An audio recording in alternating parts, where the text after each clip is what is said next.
The word sustainability is very widely used nowadays. For some, it is just a fashion statement. For others, it indicates a particular perspective that they are trying to prescribe. But in my experience, I see most people see it in a very unidimensional framework. Either they see it from the ecological framework, the environmental framework, or from the economic framework. But for me, it's much more deeper, much more insightful. And to me, sustainability is all about thinking like an Indian. And why do I say this? Beyond the romanticization of this concept, to me, I do not see any other civilization which can speak in such a wholesome, comprehensive appreciation of what true sustainability is. We are possibly the only nation in this world which appreciated that sustainability cannot just be in the environment outside you. It cannot exist in an ecosystem where sustainability of the person inside, the evolution of the understanding of sustainability from deep down inside, without which outside sustainability can never happen.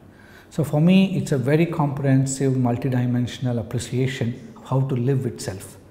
And that comes from what I call a constant expansion of human and social capital. That's the only way to be sustainable. And what do I mean by this? To me, human capital is nothing but an expansion of our capabilities in the domains of the physical, the intellectual or cognitive, the emotional, and the spiritual domain. So essentially, sustainability cannot happen if you're not building it on the foundation of spirituality itself.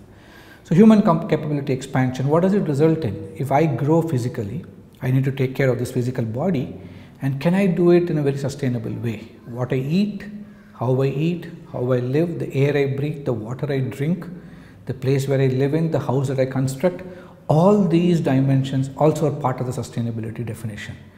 Then deeper down, my intellectual abilities, the knowledge I seek, the awareness I cultivate, and the reasons why I do this. And the third is the emotional domain, where I have the ability to maintain myself, the interpersonal and intrapersonal abilities. Now, to me, it's a very critical domain, the emotional and spiritual for sustainability.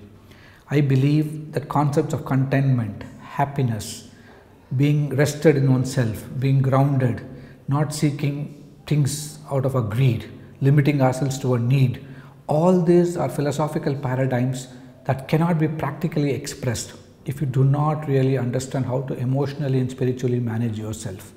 And so if you can expand this human capital in every human being, you're obviously creating a society which is full of people thinking about sustainability. Now that's where my next dimension comes in, building social capital. I alone cannot make a sustainable ecosystem.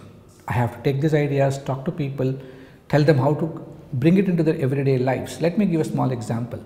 When I talk of the physicality of human existence, I talk of basically food and possibly next is exercise. We just take two simple things. The food that we eat can determine whether you're truly conscious of sustainability. Can I limit my food to what I need based on the Gita's definition of just being moderate?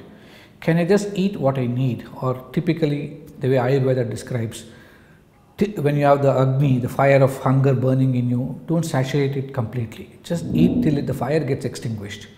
What greater expression of sustainability than that can you get? If every one of us cultivate that, look at the world. Look at the concept of vegetarianism. Look at the carbon footprint non-vegetarianism in this world leaves. So whether you want to argue it as a religious dimension or not, look at the carbon footprint of vegetarianism, look at the carbon footprint of non-vegetarian foods. Look at where we are in the food chain and what kind of foods we consume. Look at exercise. If I have to be sustainable, what greater exercise than yogasana for me? I need nothing, maybe a small little mat costing 20 rupees. But if I have to prescribe to the Western appreciation of taking care of my body in an exercise level, I have to spend 20,000 rupees a year on a gym, go keep running on different equipment or lift weights. That itself fundamentally is not sustainable. So you don't need anything more than just yourself and your commitment to unify your body and mind. That's what Yogasana talks about. Just practicing that is also sustainability. So to me, the way I eat, the way I dress, the carbon footprint I leave behind, everything is driven by my expansion of human capital. And if I can't be content with what I have, if I'm always being restless and seeking more and more and more, I don't think I'm emotionally managing myself. And all this is what leads me to be spiritual. And to me, spirituality is just the pursuit of self-inquiry. So we're constantly asking yourself, who am I? Why am I born? Why am I in this earth? How do I take care of it? you are constantly asking questions fundamentally driving the concept of sustainability.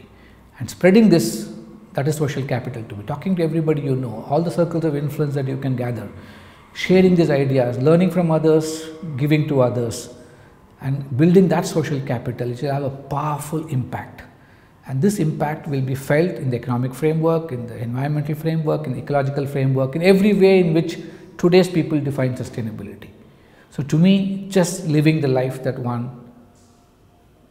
I mentioned till now itself is enough to kickstart this battle to preserve our earth, our environment and our sanity.